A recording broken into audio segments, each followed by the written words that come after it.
আরে বোকাচোদা নাকি? হ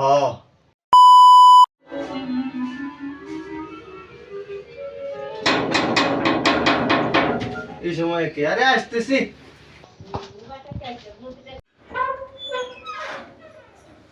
বুঝলো বাচ্চা, এরকম ব্যাচেলার বাসার মধ্যে আইলেই কিরকম একটা কাজটা কাজটা গন্ধ পাওয়া যায়, কিন্তু তোমাদের বাসায় তো তেমন একটা পাইতেছি না। ঘটনা কি?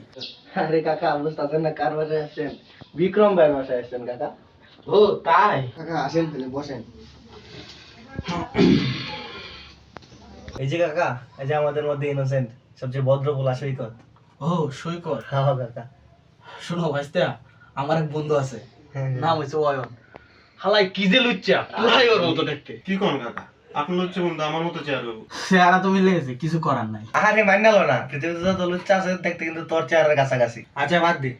আর কাকা, ওই যে চুপচাপ বসে রয়েছে না বিক্রম ভাই, ভাই কিন্তু এলাকার বড় হেডম। ভাই কি কাটা লাইনের লোক নাকি? হ, তো মেশিন চালাইছেন? আমি চালাই না, আমার পোলাপান চালায়। পোলাপান কয়টা?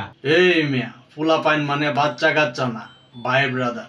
ও ভাই ব্রাদার, তো মেশিনের ছবি মুভি আছে? ছবি লগে রাখি না। খেলনা ছবি দেখায় আসল করে লইব না ভাই। আমিও কিন্তু কাটা লাইনের লোক আছিলাম 2008-9 সালে। বারাট্টা উপজেলা রোডে বিকাল 4টার পরে কেউ ঢুকতো না ভয়ে। আমি চিন্তাই করতাম না, কিন্তু আমার নামে চিন্তাই করতো, খালি চিন্তা করতো। এইসব সেন্স কাজ আমরা করি না। আরে বোকা নাকি, রাত 12টার পরে শুধু ক্যাশ আর ক্যাশ, ক্যাশ আর ক্যাশ।